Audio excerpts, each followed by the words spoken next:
অনিষ্ট প্রসন্ন করার জন্য আহ্বান জানাই শ্রদ্ধেয় স্বস্তি প্রসন্ন রায় দাদাকে। দাদা জয়গুরু। জয়গুরু। দাদা আপনি 25 থেকে 30 মিনিট বলুন। ওকে,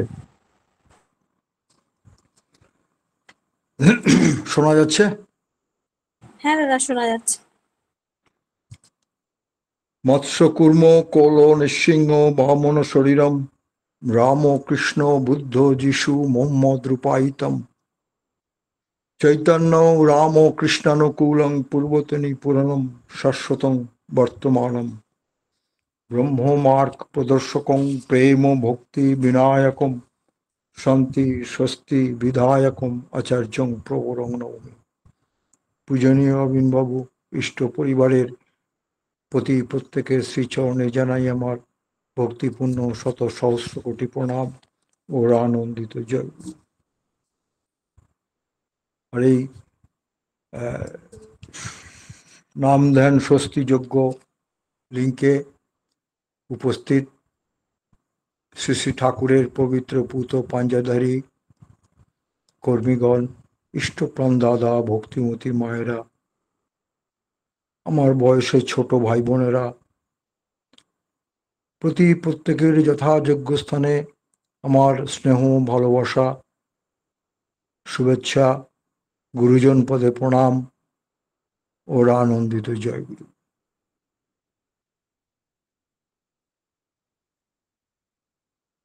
শ্রদ্ধা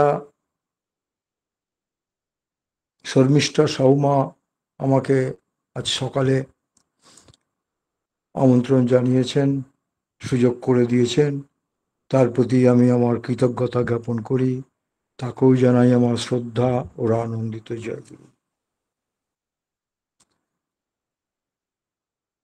আমি বুদ্ধদেবের একটি কথা আছে, গৌতম বুদ্ধের, যে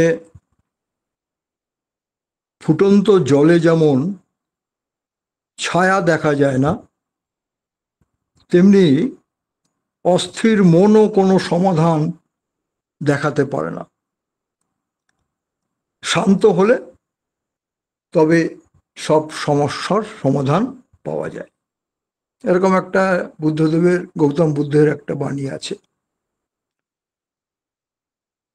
তো আজকে আমরা এই যে নাম ধ্যান যজ্ঞে যে মেডিটেশন ধ্যান হলো, এটা একটি সম্পূর্ণ বিজ্ঞান। মেডিটেশন হলো মন আর ব্রেন কে সুপরিকল্পিত এবং সুনিয়ন্ত্রিতভাবে ব্যবহার করার বৈজ্ঞানিক প্রক্রিয়া, সেটা হচ্ছে মেডিটেশন।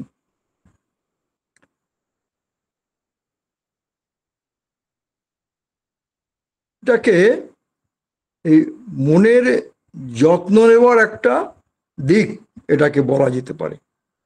সাধারণভাবে আমাদের যে পেশি স্নায়ু যেগুলো আছে, এগুলো যদি শিথিল থাকে, যখন আমরা খুব কাজকর্ম করে যখন ক্লান্ত হয়ে পড়ি, শিথিল হয়ে যায়, ক্লান্ত হয়ে, তখন আমাদের কিন্তু আমরা অচৈতন্যভাবে ঘুমিয়ে পড়ি।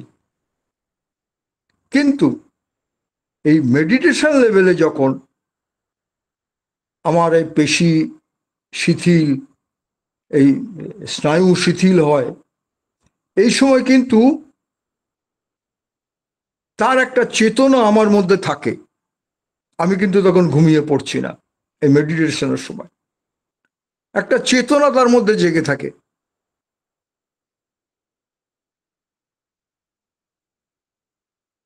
আর কি হয়, অন্তর্স্থিত একটা শক্তি কিন্তু একটা জন্ম হয়। আর একটা দিক হলো যে মন সবসময়, আমাদের মন তো সবসময় একটা অস্থির থাকে। ওই যে বলছিলাম ফুটন্ত জলের মতো, সবসময় অস্থির। সমুদ্রের ঢেউ যেমন সব সময়, সমুদ্রের ঢেউয়ে যেমন সূর্যকে দেখা যায় না, মানুষের এই বৃত্তি প্রবৃত্তির মনও তেমনি। আর একটা দিক হলো যে মন আমার সবসময় অস্থির থাকে। হয় ভবিষ্যতের কথা সংখ্যা নিয়ে ভাবছে, ভবিষ্যতের সন্ধান করছে, নয় অতীতের কোনো স্মৃতি মন্থন করছে, কোনো গ্লানি নিয়ে ব্যস্ত আছে, আমার মুখ বন্ধ থাকলেও মন কিন্তু কথা বলে যাচ্ছে আমার সঙ্গে ভেতরে। কিন্তু মন বর্তমানকে নিয়ে থাকতে চায় না, অতীতকে নিয়ে ভাবে, ভবিষ্যৎকে নিয়ে ভাবে, সদা ব্যস্ততা, কিন্তু বর্তমানকে নিয়ে থাকতে চায় না মন। এই মেডিটেশনের প্রক্রিয়াই হলো মনকে বর্তমানে নিয়ে আসা। আর একটা দিক হলো যে আত্মনিমগ্ন হওয়া, অর্থাৎ নিজেকে ডুবে ডুবে যাওয়া, ডুব দেওয়া, নাম সাগরে ডুব দেওয়া ধ্যানের মধ্যে দিয়ে। একটা মানুষ যখন আত্মনিমগ্ন হয়, নিজের ভেতরে যখন একটা এই যে ডুব দেয়, তখন একটা অন্তর্গত শক্তি যাকে বলা হয়, অর্থাৎ ফিল্ড অফ পোটেনশিয়ালিটি, ভেতরের একটা শক্তি, সেটা একটা অনুভব করতে পারি আমরা যারা ধ্যান করি, মেডিটেশন করি। আর কি হয়, প্রকৃত সত্যটা আমরা উপলব্ধ করতে পারি।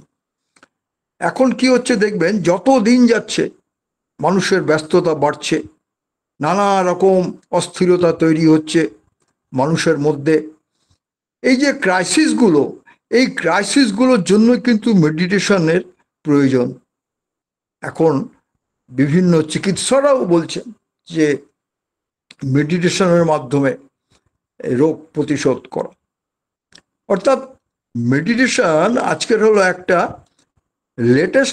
লেটেস্ট বলা যাবে না, এটা হাজার হাজার বছরকার আগেকার, কিন্তু আগে ঋষিমুনিরা যে রাস্তা দেখিয়েছেন, বর্তমান বিজ্ঞান এখন সেই বিজ্ঞানকে ফলো করছে। আজকের নতুন কোনো জিনিস নয়, কিন্তু এটা বৌদ্ধ ধর্ম থেকে প্রায় 2000-2500 বছর আগেকার কথা। মেডিটেশনের কতগুলি ধাপ আছে, এই কথাগুলো শ্রী শ্রী ঠাকুরের কথাও কিন্তু, যে প্রথম হলো যে একটা পশ্চার, আমি কিভাবে বসবো। আমরা তো মেডিটেশন করি, ঠিক আছে, কিভাবে আমি বসবো, যদিও এর কোনো হার্ড অ্যান্ড ফাস্ট রুল নেই যে আমাকে বাবু হয়ে বসতে হবে, তার কোনো মানে নেই। এরপরে হলো স্থিরন আর সুখন, অর্থাৎ এমনভাবে বসবো যাতে আমার বডিটা স্টেডি থাকবে এবং অবশ্যই আরামদায়ক হবে, যে আমি ঠিক মতো বসতে পারছি কিনা। এই মেডিটেশনের মধ্যে কিন্তু একটা আরামদায়ক ফিলিংস থাকবে।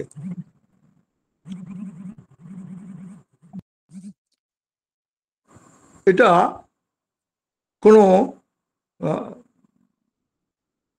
কঠিন কাজ নয় কিন্তু, বা কোনো হার্ড অ্যান্ড ফাস্ট রুলও নেই।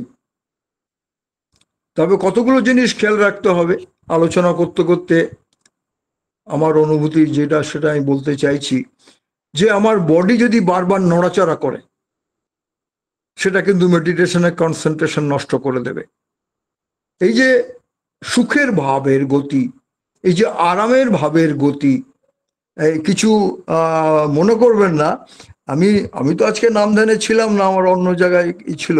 আমি শর্মিষ্ঠা মাকে বলেও ছিলাম, এই যে ধ্যান করছি, আমরা ঢুকছি, আমরা বেরোচ্ছি, এটা কিন্তু আমার ধ্যানের কন্ডিশনই থাকছে না।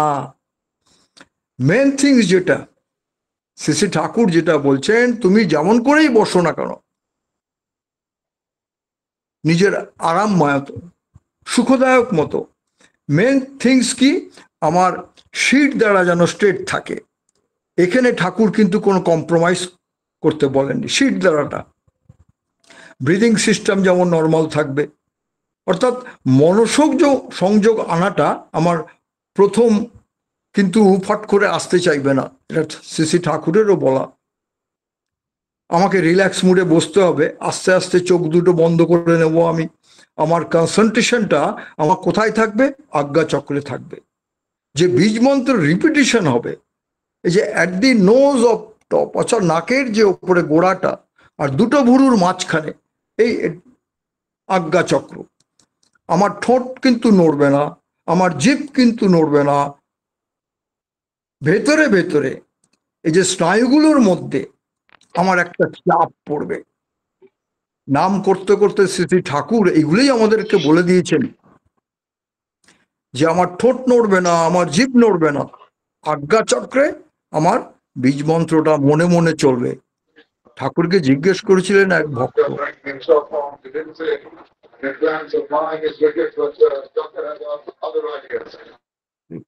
কিছু বলছেন?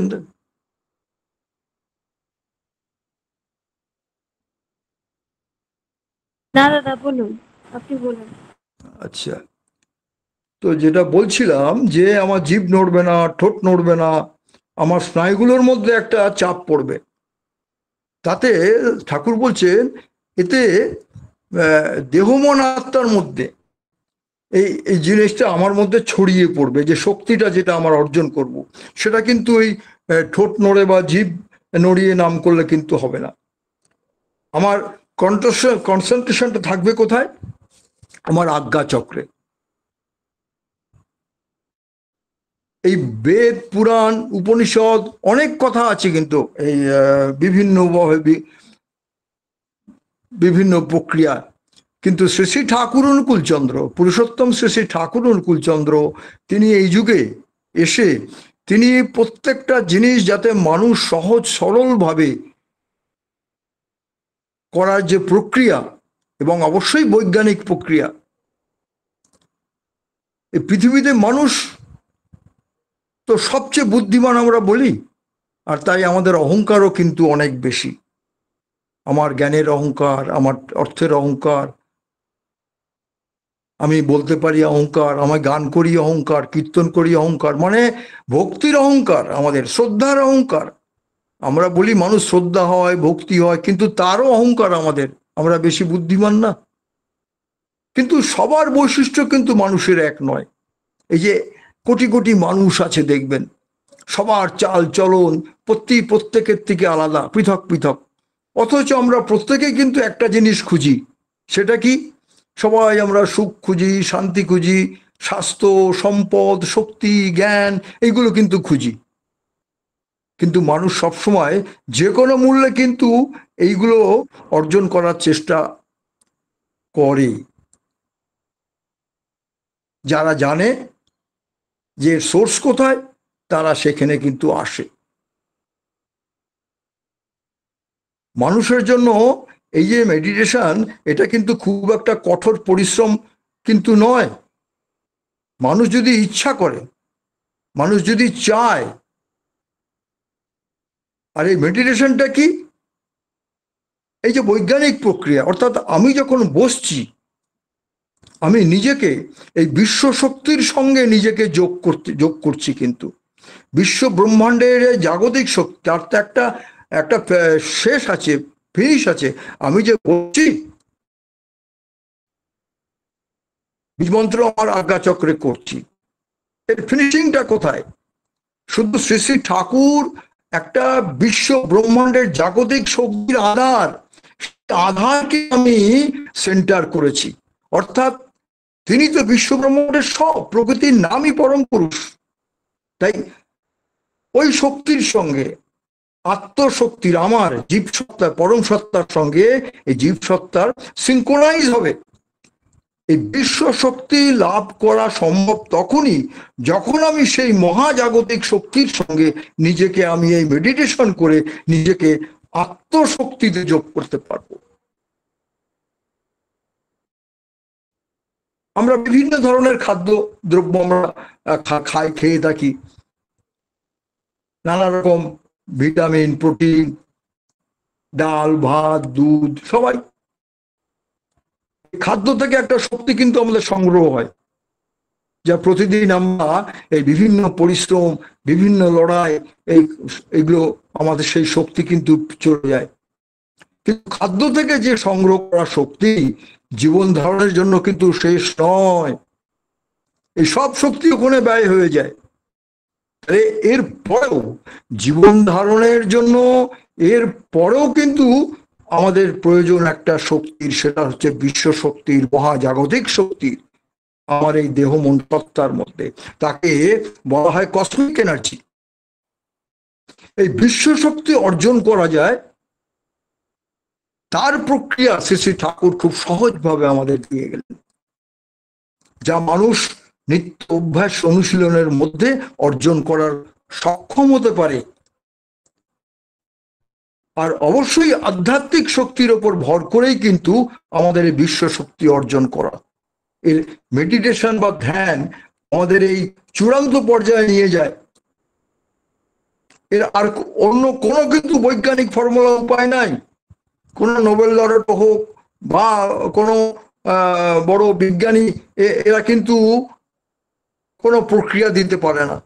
এরা চাঁদে নিয়ে যাবে আপনাকে, এরা মঙ্গল গ্রহে নিয়ে যাবে আপনাকে, কিন্তু মানুষের কিছু মঙ্গল হবে এরা খুঁজে পাচ্ছে না। আর সেই জন্যই বিজ্ঞানী হচ্ছে পরম পুরুষ, পুরুষোত্তম অবতারই হয়ে এসেছেন। এইবার একটা জিনিস পরিষ্কার জেনে রাখা দরকার আমাদের সবার, যে এই কৌশল ছাড়া অন্য কোনো কৌশল বা জ্ঞান দ্বারা এই মেডিটেশনের সফলতা অর্জন করা যায় না। এর কোনো সাবস্টিটিউট নেই। মেডিটেশনই। এই মেডিটেশনের জন্য হাজার হাজার পদ্ধতি থাকলেও এই পুরুষোত্তম, এই শাস্ত্রে বহু পদ্ধতি আছে, কিন্তু পুরুষোত্তম শ্রী শ্রী ঠাকুর অনুকূলচন্দ্র সবচেয়ে সহজ পদ্ধতি আমাদের দিয়ে গেলেন। দু একদিন মেডিটেশন করে সফল হওয়া কিন্তু সম্ভব নয়। ধৈর্য ধরে নিত্য অভ্যাস অনুশীলনের মধ্যে চাই আত্মবিশ্বাস। আত্মবিশ্বাস যদি না থাকে, মহাজাগতিক শক্তির প্রতি বিশ্বাসটা আনা সহজ হবে না। এটা মেকানিক্যাল হয়ে যাবে জিনিসটা। আমরা অনেকেই যে ভাবি এত নাম করছি, এত ধ্যান করছি, কই আমার তো কিছু হচ্ছে না, আমি মেকানিক্যাল করছি। তার প্রতি অনুরাগ, তার প্রতি বিশ্বাস, তার প্রতি শ্রদ্ধা, এগুলো যদি না থাকে, আমার আবেগ যদি না থাকে, আমার মহাজাগতিক শক্তির সঙ্গে আমার ওখানে সিঙ্ক্রোনাইজ হবে না। কিন্তু একবার যে মেডিটেশনের এই সুখটা পেয়ে গেছে, একবার যে সিঙ্ক্রোনাইজ করতে পেরেছে নিজেকে মহাজাগতিক সঙ্গে, সে কিন্তু আর ছাড়তে চাইবে না, সে না করে থাকতেই পারবে না।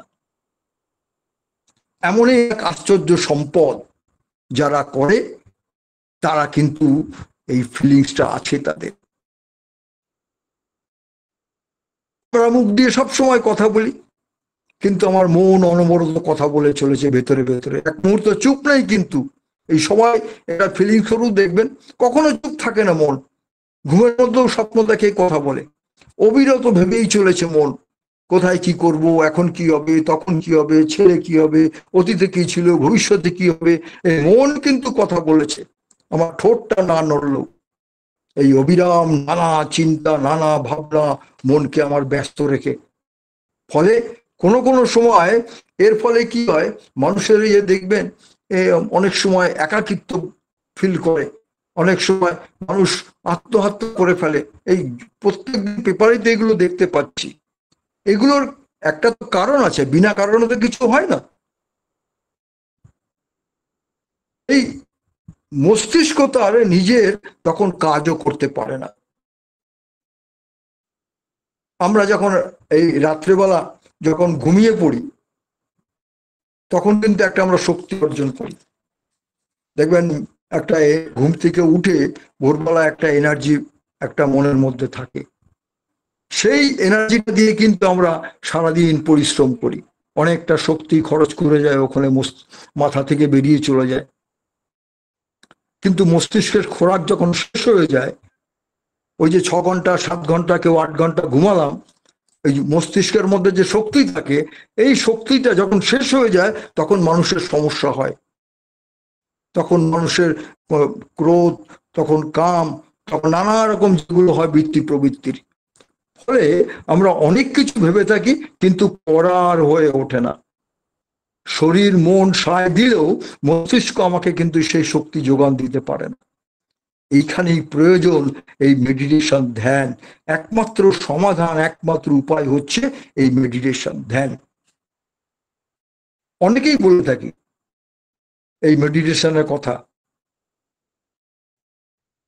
শ্রী শ্রী ঠাকুরও সময় দিয়েছেন, কিন্তু অনেকে অনেক সময় দিয়েছেন, শ্রী শ্রী ঠাকুরও বলেছেন, কিন্তু অনেক সময় থাকলেও এই উৎকৃষ্ট সময়টা হলো এই ভোরবেলা, ব্রাহ্ম মুহূর্ত। হ্যাঁ, প্রতিদিন একই সময়ে, একই জায়গায়, একই আসনে করা উচিত। শ্রী শ্রী ঠাকুরের বলা।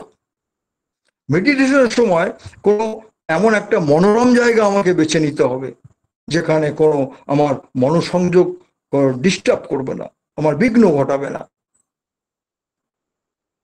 আর পোশাক আশাক আমার একটা কমফোর্টেবল, আমি যে বুঝবো যেটা আমার আরাম। আমাদের অনেকে তো হাঁটু ব্যথা, অনেকে পায়ে প্রবলেম হতেই পারে। শ্রী শ্রী ঠাকুর এক জায়গায় বলছেন যে তোরা যেমন খুশি বস, কিন্তু মেরুদণ্ডটা সোজা রাখবি। ওই আসল কাজ তো মেরুদণ্ড দিয়ে হয়। এটি একমাত্র শর্ত বলা যেতে পারে।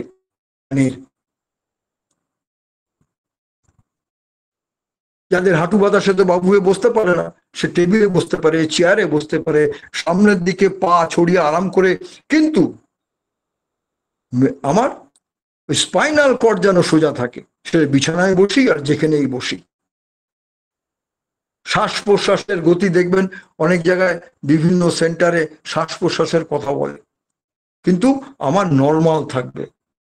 শ্বাস প্রশ্বাসের গতিকে আমার কিচ্ছু করার দরকার নাই।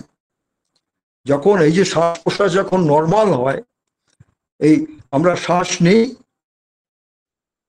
এই যে ব্রাহ্ম মুহূর্তে যখন আমরা ধ্যান করি, যত শক্তি, সেই শক্তি কিন্তু এই ভোরবেলায় কিন্তু বিরাজ করে প্রকৃতির মধ্যে। আমরা শ্বাস নিয়ে আমাদের দেহ মন আত্মার মধ্যে যে গ্রহণ করি, আর নেগেটিভটা যেটা বের করি, বের করে দিই আমাদের এই যে নিঃশ্বাস প্রশ্বাস। এটাই প্র্যাকটিক্যালি হয়ে থাকে ধীরে ধীরে। এই ধ্যান করতে করতে যত আমার মন শান্ত হবে, শ্বাস প্রশ্বাসও কিন্তু তত ছোট ছোট হতে থাকবে। মন অন্যদিকে টেনে নিয়ে যাবে কিন্তু আমাকে বিভিন্ন ভাবাই, বিভিন্ন জায়গায় অনেক চিন্তা ঘুরপাক খাইয়ে দেবে আমাকে। ঠাকুর বললেন সেটা নিয়ে তুই ভাববি না। একজন ভক্ত ঠাকুরকে এসে বলছে, ঠাকুর আমার কিছুতেই বসতে পারি না আমি নাম ধ্যান করতে, আমার মনটা অন্যদিকে চলে যায়। ঠাকুর বলছেন তুই তো নিজে বসতে তো পারবি, তো ওইটুকু বস, তোকে ওটা ভাবতে হবে না। তার মানে শ্রী শ্রী ঠাকুর বলতে চাইছেন যে তুমি ধৈর্য ধরে বসো, আজকে হবে না, কালকে হবে না, পরশু হবে না, হবে, কিন্তু তোমার এই যে জেদটা, আমার এই যে হবে, এইটা কিন্তু আমার মধ্যে যদি থাকে, শ্রী শ্রী ঠাকুর সেটাই বলতে চেয়েছেন। দেওঘরে শ্রী শ্রী বড়দা তো এই নামধানের প্র্যাকটিস করাতেন, ছোট ছোট বাচ্চাদেরও করাতে, এবং তাতে অনেক মাঝে মাঝে বড়রাও আসতেন। তো একবার শ্রী শ্রী বড়দা এই নাম ধ্যান করাচ্ছেন, তো দীনেশ দা বলে একজন ভক্ত ছিলেন।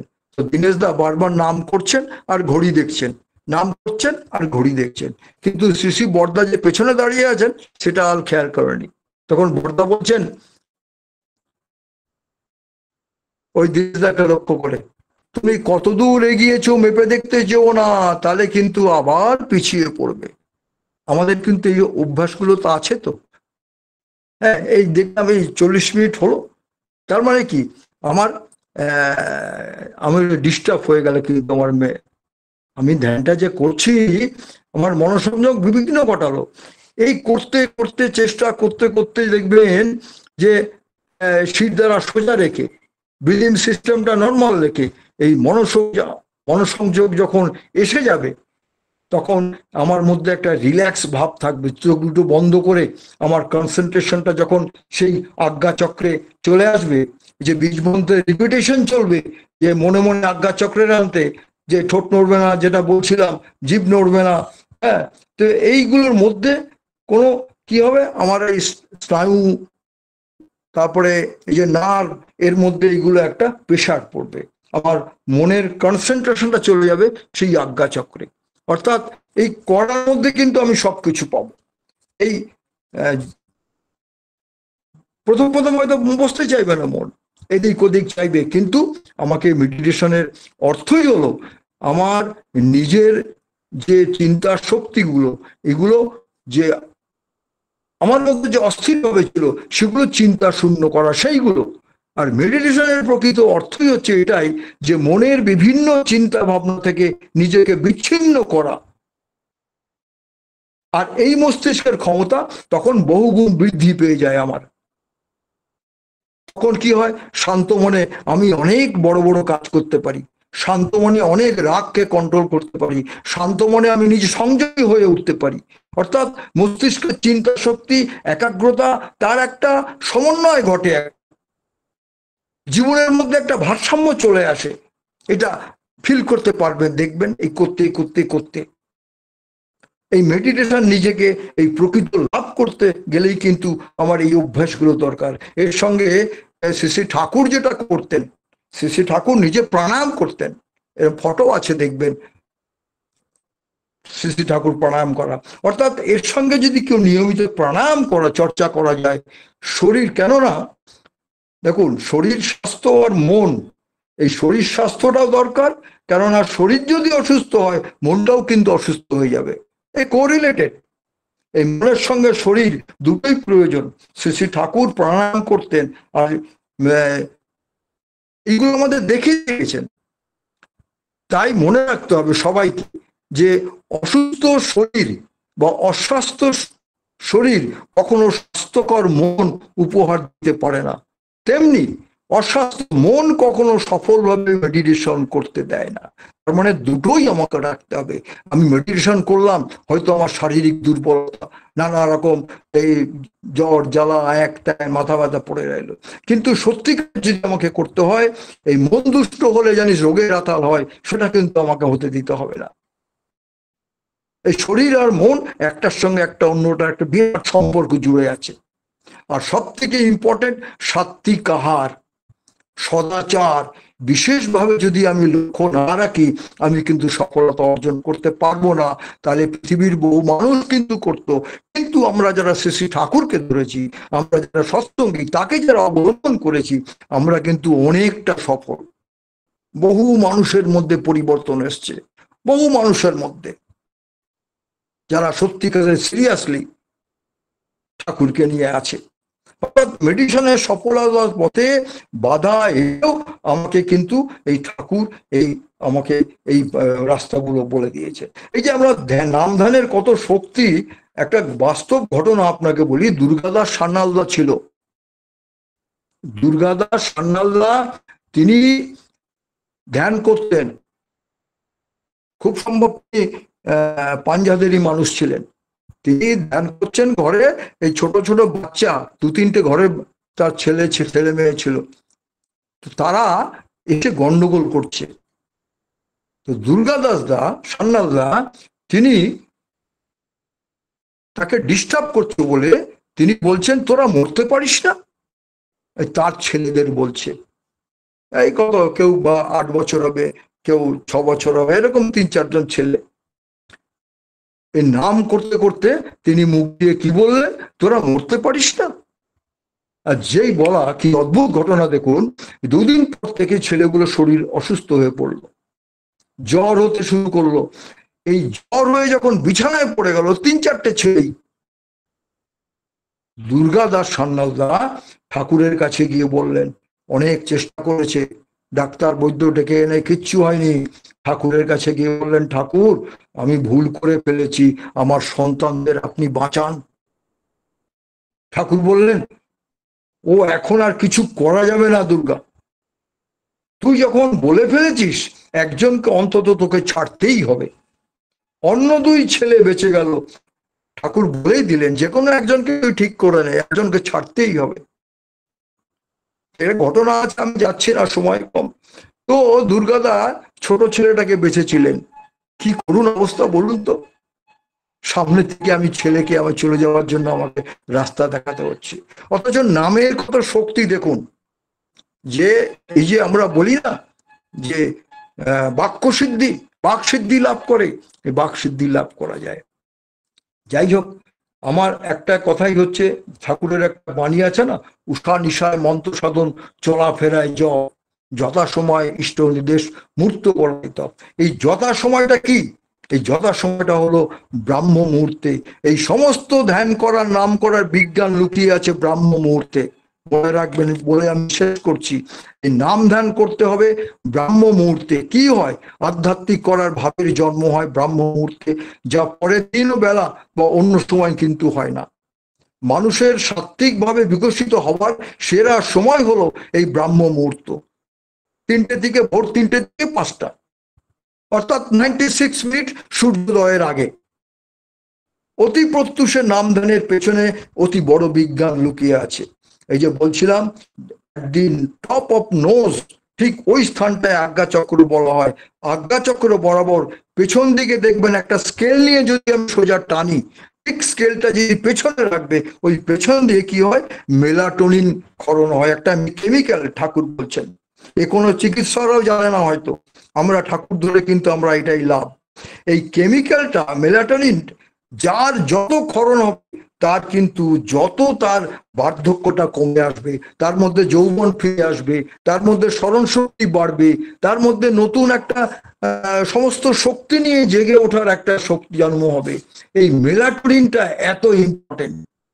আর একটা জিনিস জেনে রাখবেন, ব্রাহ্ম মুহূর্তের পর আমি যদি নাম ধ্যান করি, আমার মেলাটোনিন কিন্তু ক্ষরণ হবে না। অ্যাকচুয়ালি মানুষের 40-র পরেই কিন্তু মেলাটোনিন ক্ষরণটা কম হতে থাকে, কারণ যত ক্ষরণ বেশি হবে ততই তার বার্ধক্যকে জয় করতে পারবে, মনের তেজ ফিরিয়ে আনতে পারবে, চারিত্রিক তেজস্বিতা ফুটিয়ে আনতে পারবে। তাই ব্রাহ্ম মুহূর্ত হলো সবচেয়ে বড় ইম্পর্টেন্ট জিনিস। যদি আমরা সেই ব্রাহ্ম মুহূর্তে চেষ্টা করতে পারি, আমরা কিন্তু সফল হতে পারবো। এবং সব থেকে বড় কথা আমি একটা বলেই শেষ করছি, যে এই নাম ধ্যানের মধ্য দিয়ে আমি যদি বলি আমি এটা হব, দেখবেন আপনি তাই হবেন, সুনার অর লেটার, আগে কিংবা পরে। আর কেউ যদি ডাউন হতে চায়, অবনত হতে চায়, সে কিন্তু নাম ধ্যান করেও কিন্তু অবনত হয়ে যাবে। এই যে মনের পজিটিভ সাইড আর নেগেটিভ সাইড, এই দুটোই ডিপেন্ড করছে নামের এত শক্তি। যা চাইবেন তাই হবেন, এটা গ্যারান্টি একদম। যাই হোক, আমার যে টাইম দিয়েছিলেন শর্মিষ্ঠা মা, আমার সময় হয়ে গেছে। আমি প্রত্যেকের কে আমার জয়গুরু জানিয়ে, শ্রদ্ধা জানিয়ে, পরম দয়ালের চরণের প্রতি প্রত্যেকের জন্য আমি ঈশ্বরচল জীবন, মঙ্গলময় জীবন প্রার্থনা করি। জয় গুরু। জয় গুরু দাদা, জয় গুরু। অপূর্ব অসাধারণ কথা আমরা এতক্ষণ ধরে শুনছিলাম, মনে হচ্ছিল যে না আরো শুনি, কিন্তু সময়, তাই নির্দিষ্ট সময় শেষ করার জন্যই থামতে বাধ্য হলেন এবং থামাতেও বাধ্য হলাম। খুব সুন্দর আলোচনা শুনলাম নাম ধ্যান সম্বন্ধে। মন শান্ত থাকলে আসলে আমাদের সমস্যার সমাধান পাওয়া যায়, আর এই শান্ত থাকার জন্যই আমাদের নাম করতে হয়। তার জন্য সুখাসনে বসে নাম করতে হয়, সিদ্ধারা সোজা হয়ে বসে নাম করতে হবে, জীব ওঠ নড়বে না। ব্রাহ্ম মুহূর্তে নাম করতে হয়। নাম ধ্যান করলে মস্তিষ্কের ক্ষমতাও বেড়ে গিয়ে সংযমী হয় মানুষ। আর অনুরাগের সহিত নাম ধ্যান করলে বাকসিদ্ধ হয় মানুষ। সূর্যোদয়ের 96 মিনিট আগে ব্রাহ্ম মুহূর্ত শুরু হয়। খুব সুন্দর আমরা আলোচনা শুনছিলাম নাম ধ্যান সম্বন্ধে। আবারও আসবেন দাদা, আবারও শুনবো আরো কথা, অনেক কথা বাকি থাকলো শোনার অপেক্ষায়। আমরা প্রত্যেকে রইলাম। পরমপিতার আরাধন চরণে আপনার এবং আপনার পরিবার পারিপার্শ্বিকের সবার সুদীর্ঘ নিরোগী উচ্ছল জীবন প্রার্থনা করি। জয় গুরু দাদা, ভালো থাকুন, সুস্থ থাকুন, আর এইভাবে আলোচনা করে আমাদের তার প্রতি তন্মুখী করে তুলুন। জয় গুরু।